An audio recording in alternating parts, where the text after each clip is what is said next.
let's talk about used and abused. Yes. Now, when I said used and abused, we ain't talking about some white racist bigots out of Boston. No.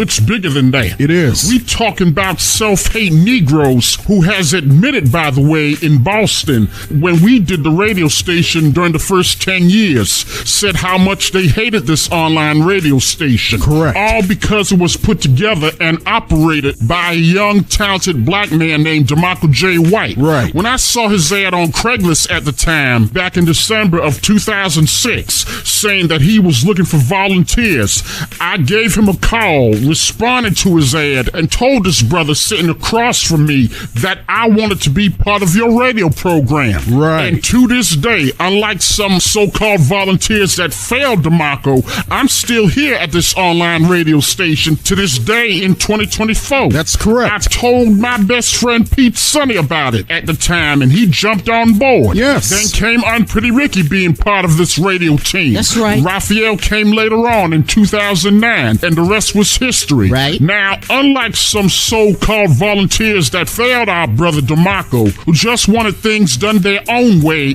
and not learn anything about the radio business from DeMarco. Correct. They didn't want to hear nothing about Tom Joyner, who since retired, No. or Russ Parr, or Reverend Al Sharpton, which black folks in Boston called them outsiders, and we didn't need them in Boston. What? We don't need to listen to them on our local Boston radio stations. First of all, who's we? We who? Right. Who is this we? That's what I'm saying. Speak for yourself. Make no mistake of who we are as black folks, African Americans, whomever. Right. We know who we are, However, bruh. since when black folks speak for us all of a sudden Right. and knows what's best for us? Yeah, Exactly. right? Because they ain't from Boston, so we must discredit them? No, my I brother. don't think so. How did you felt working with some of these volunteers, or at least try to work with them, who are not on the exact same page as you and the other ones who've been here the longest during 17 years of this program? Wow, you said a lot, Stefan. And you're right, by the way. Throughout my 17 years participating in online radio, TV, and media, during the first 10 years when we did the radio show in Boston, I've been used, abused, taken advantage of by the people who I thought I could trust. Went and used my creation by robbing from me, stealing my ideas from me, and profiting off my work, not seeing one dime of that money that the online radio station financially needs. Absolutely. These so-called volunteers who I thought I could trust did not want to be real volunteers when it's time to go to work. Right. And when I confronted them about their irresponsibilities, they get so defensive, they get mad at me and call me a liar, and then the next thing I know, they start blocking me from social media such as Facebook and Instagram, and then lie to the people in the black and brown communities in Boston who they know not to associate themselves with me, my colleagues here, and this online radio station of iPower 989 FM. Right. They, meaning haters, were willing to cut their own throats by putting me out of business, put me against the black and brown communities of Boston to make sure that I was irrelevant and inaccurate in those communities and the city of Boston itself. Lord. That's Boston for Making sure that I was voiceless and powerless to get my talent and my voice out there towards the communities of color.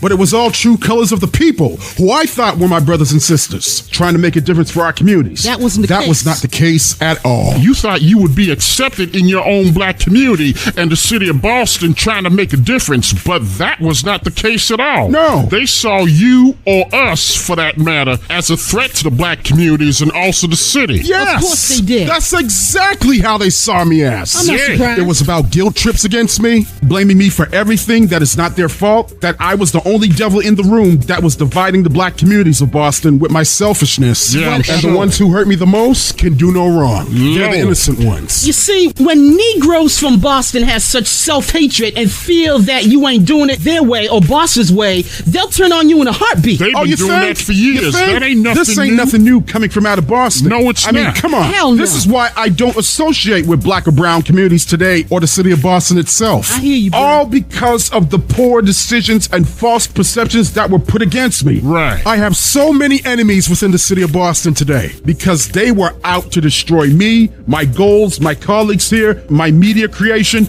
based on what? Self-hate. Based on jealousy, envy, and self-hate. That's it. That is Boston, ladies and gentlemen. Yes, it is. If you were born and raised in Boston all your life and saw everything from head to toe go down in front of your face, you don't have to read the Boston Globe or newspapers to know how Boston is when I experienced that crap firsthand. No. I don't have to make shit up if it was put in front of my face. Exactly. right. Don't tell me nothing about Boston, because I know that city like a book. Yep. And what they are capable of when it comes to destruction of black people on both sides of white supremacy and self-hate ass Negroes destroying us as a people. Yep.